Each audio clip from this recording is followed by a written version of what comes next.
What is up? And today we're going to get into Jalen Johnson. Yes, we're going to get into the bad news that happened with my Atlanta Hawks. But before we get started on that, I want you guys to hit that subscribe button, like, comment, share this episode with your friends and family, and continue to support my channel. Biggest the Super Bowl. And yes, unfortunately, my Hawks was dealt with some extremely bad news. Jalen Johnson will be out for the season with a torn labrum, and he's going to have off-season surgery. He's going to have in-season surgery, I think, next week to repair his torn labrum, and he's going to miss the whole year. Man, this is a blow. This is a blow. And for me personally, as an Atlanta Hawk fan that has been supporting this team for most of my life and supporting them and rooting for them and wanting them to do well and have good things happen to them, it's just not going to happen. Unfortunately, Jalen Johnson's out for the season, and it's not good. This is not good. This is a devastating blow. You know, Jalen Johnson, I thought, was starting to come into his own this season. He was averaging 19 points, 10 rebounds, 5 assists, you know, shooting 50% from the field. He was doing everything for this team, you know, rebounding, blocking shots on the weak side, pushing the ball in transition, you know, scoring, passing, just scoring in transition, making plays. He was doing everything, and he's out for the season. And like I said, this is not good. You know, the Atlanta Hawks have been on a downward spiral. They've lost 6 games in a row. You know, at one point they were 21-18, and right now, I mean, no, let me tell you, they were 22-19. Forgive me for that. You know, at one point, and now they're 22-25. You know, 3 games over 500 about, a week and a half ago, and now they're 3 games under 500. And so this is just bad news upon bad news upon bad news for my Hawks. And yeah, I mean, it's going to be tough, man. You know, right now the Atlanta Hawks are starting Mo Gay, who's a second-year guy who's been in the G League, who was drafted in the second round just, I guess, is in 2023.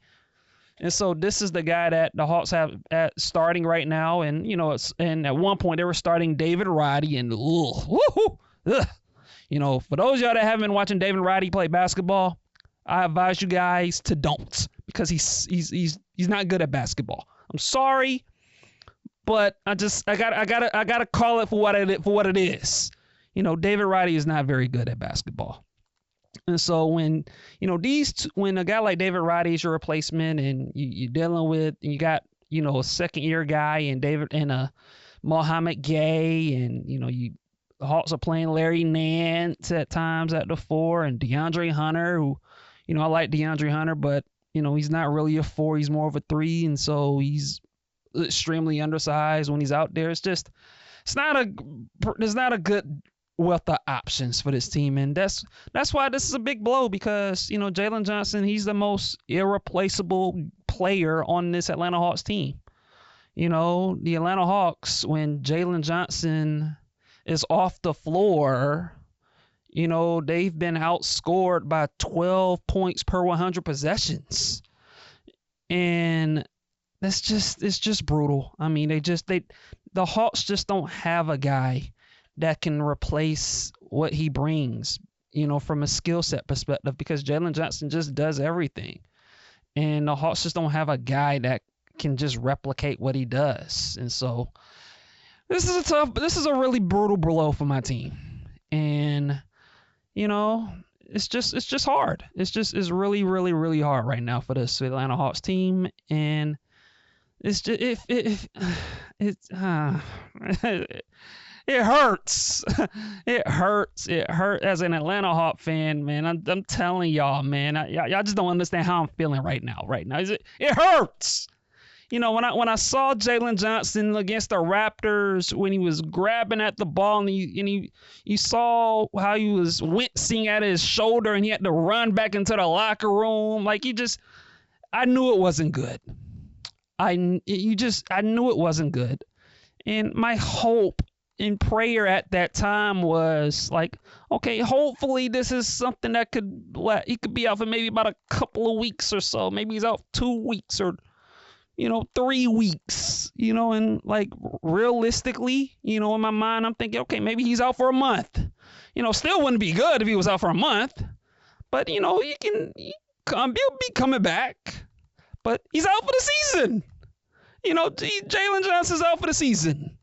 And it hurts, man, because, not only does it hurt the team, but I think in some ways it hurts Jalen Johnson because he needs reps. He needs to continue to get reps. And look, he's been playing really well, but you need reps. He's the type of player to me that needs as many reps as he can get, as he can grow as a player and grow into being more of a scorer. And granted, he's played half of the season up to this point, but it still hurts though. I mean, it hurts his development and it puts it on pause. Now, look, I wish him a speedy recovery. Like I say, he's going to have off-season surgery. He'll be, I'm assuming by around the summer, he'll be doing off-season activities and he'll work and get in the gym and work on his game and he'll learn from what he did this past season, hopes that he can continue to get better. And so, but it just, man, as an Atlanta Hawk fan, man, it's painful because Jalen Johnson, again, he meant a lot to this team. And when you look at, the Atlanta Hawks, and look, they've been, like I said, they've been struggling, over the past, 6 games. They're on a 6-game losing streak as I'm recording this. And one of the real issues for the Hawks in the absence of Jalen Johnson and what we've been witnessing is just their inability to score. They can't score. They can't shoot. They're shooting in the 20s from 3-point from 3 over this stretch. And so they haven't been shooting the ball well at all. And it just speaks to the lack of shooting on the team. And so with Jalen Johnson out, and look, Jalen Johnson wasn't particularly a great shooter, but look, he made up for it in other areas of pushing the ball, getting out in transition, finishing in the paint, being a threat to score in the paint, and so you lose a lot of that. And again, like the lack of scoring punch from Jalen it puts a lot on the shoulders of Trae Young and DeAndre Hunter, and so, yeah, I mean, it hurts. And, if you look at the numbers, and this is a stat that I've been keeping up with over the past month or so. And that stat, for those that haven't been following me on Twitter or X or whatever you want to call it nowadays, but the Atlanta Hawks are 15-9 when Jalen Johnson, Trae Young, and DeAndre Hunter play. When all three play, the Atlanta Hawks are 15-9. 15-9 when those guys play. When one or more of them misses a game, the Atlanta Hawks are 7-16. 7-16. And so that's a big difference in like when Jalen or Hunter or Trae, like if one or two of those guys are missing, like it's a big difference, in the team when one or two of them don't play. And so, and now, without Jalen Johnson on the team, like it's just going to be difficult unless this team, is able to pull off a move or something. And so, moving forward, what should the Atlanta Hawks do moving forward, without Jalen Johnson? The trade deadline is in 8 days. I think it's like February 6th. And so we got about 8 days into the trade deadline. And so what should the Atlanta Hawks do? How would they handle, not having Jalen Johnson? It's going to be interesting to see. It's going to be interesting to see what they do. If it was me, looking at this team as is, like I said, the shooting is a problem. Outside of Jalen Johnson, the shooting on this team is also a problem. This team just, even with Jalen healthy at times, like this team just doesn't have enough shooting, and quite frankly, they're not super deep. And so those are the Atlanta Hawks issues. And so, when you look at where this team stands right now, if it was me, looking at what the Hawks have, like, look, there's been some positives on this team.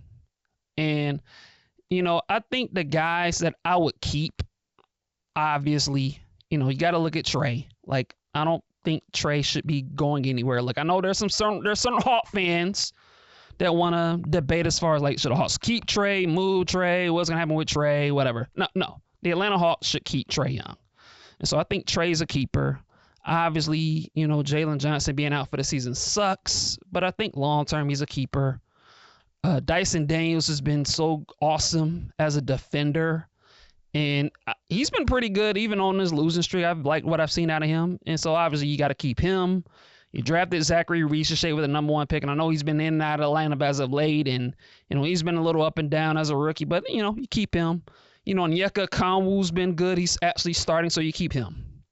And DeAndre Hunter, there's been a little bit of back and forth with DeAndre Hunter, but the Hawks, as constructed, like, they kind of need him. He's been the best shooter on the team. And so the guys that I think the Hawks should be looking at moving is Clint Capella and Bogdan Bogdanovic. And, Bogdan Bogdanovic, man, like I said, I mean, he's been a massive disappointment for this team. Like, he's been a massive disappointment. And I don't know what it is. It's like Bogdan Bogdanovic left his talent at the 2024 Paris Olympics, because ever since then, he's nowhere to be found.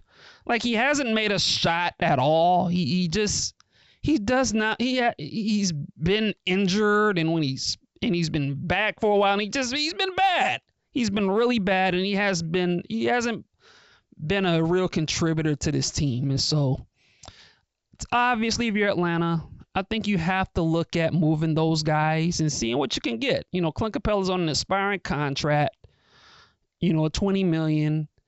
Bogdan Bogdanovic, he has, 1 year left on his deal at $16 million, and the other year's a team option, in 2026, 2027, I think. But look, he basically has 1 year left, depending on what you feel about the team option. So I think you have to look at the market and see what you can get for those guys. If you can move them at all. And look, when I look at this team as is, like, this team needs shooting. This team's got to add some shooting has to add shooting. And, obviously, you might have to attach to some assets. And, I don't know if the Hawks want to do that or not. They have the Lakers pick. You look at their draft pick situation. They have the Lakers pick this season. They potentially could have the Sacramento Kings pick. That's top 12 protected. And look, the Kings might be looking at trading De'Aaron Fox. And so who knows where that pick could be? We'll see. But they have their pick, and they have the 2027 first round pick, which I think is lowest between the Pelicans or the Bucks. And so they have that pick to use. For me, if I'm Atlanta, obviously you want to be careful, because you don't want to, like, burn too many of your assets to help the team for this season. Whatever you decide to do, with the picks and what you have, and Obviously with Clint Capella and Bogey, it has to be something for the long term. So it can't be like too short term focused. But if it was me, if I'm Atlanta, this team's got to, even without Jalen Johnson, this team's got to get some shooting. Like, this team just does not have enough shooting. It's a real problem. And so if you could package a Clint Capella and or a Bogey, and maybe you can use one of those first round picks. If it was me, preferably I would prefer to use that 2027 Pelicans Bucks first round pick. And if you can turn that into a shooter, a real shooter on this team, it might be worth it. It probably might be worth it, because this team's got to get some shooting. This team just doesn't have enough shooting right now. Options, they're, Zach LaVine is a popular name. I know he makes a lot of money, but I mean, Zach LaVine can ball, man. I mean, you watch anyone's been paying attention to what he's done this season. Like, he can play. he's incredible. And who knows if the Bulls even would move him. But I mean, certainly he's an option. There was a report that I saw today that Atlanta tried to trade Clint Capella for Nikola Vucevic. And by the way, the names that I'm going to bring up on here are guys that are shooting around 40% from three this season. Because like I said, the Atlanta Hawks need shooting. And so I talked about Zach LaVine, obviously, Nikola Vucevic. Like I said, there was a report earlier that Atlanta, offered Clint Capella for him. And obviously the Bulls just said, no, thank you. We want some assets. And, a guy like Nikola Vucevic is, look, man, he's a center. He's an older center. And so you kind of wonder, like, will he be willing to be a backup? How will he fit? But he's shooting 40% from three. And so he could be an option. A guy that I've been intrigued with, people might think I'm crazy, but I'm Jordan Poole of the Wizards. And look, I know the Wizards are trash, but he's had a good year. He's having a good year. He's averaging over 20 a game. And he's another guy. He's shooting 40% from three. If you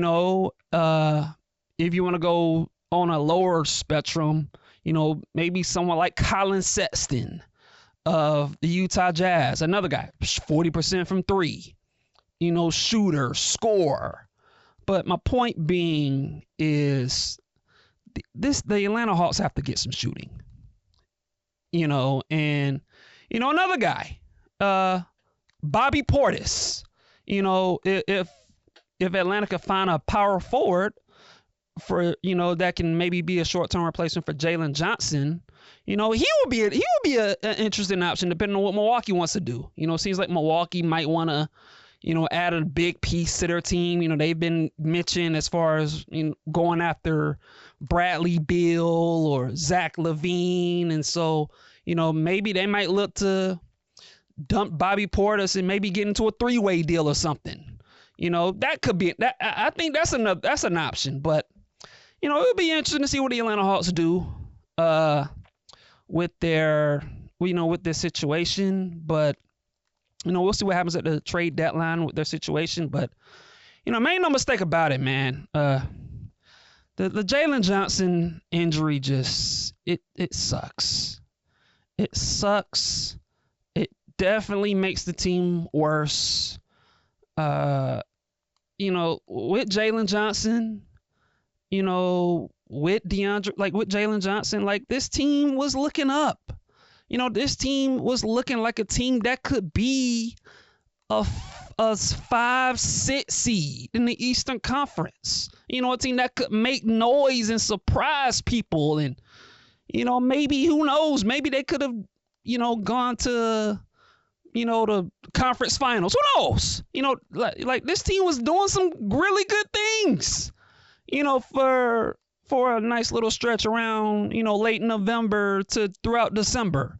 The Atlanta Hawks from Thanksgiving all the way up to December 31st, the Atlanta Hawks were 11-4 over that stretch. They were playing really good basketball. And it feels like ever since the clock hit January, it just feels like the injuries have kind of just rampant and just hurt the team. And so, yeah, I mean, as an Atlanta Hawks fan, it's frustrating. And now, you look at the Atlanta Hawks right now, they're a team that, like I said, just a week and a half ago, I'm thinking this team could be like 5th or 6th in the Eastern Conference. And now they're in 9th.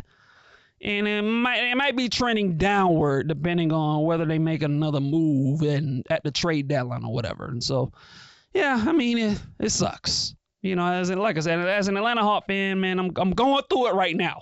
I'm going through it. I need some positivity. I need it. I need something positive to happen with my Hawks, man. It hurts. But, hey, man, it's just kind of where we are right now. Jalen Johnson's out for the year. And, yeah, I mean, just another year wasted. And hey, man, I feel bad for my man Trae Young. I feel bad for DeAndre Hunter. I feel bad for Quinn Snyder. I feel bad because man, this year was supposed to be different for these Hawks. This year was supposed to be different, and yeah, I mean, it hurts. It hurts. It hurts as an Atlanta Hawks fan, but hey, I mean, that's all I got for today, and yeah, man, it's just I have nothing else to say. I mean, as an Atlanta Hawks fan, it's hurting. I'm hurting right now.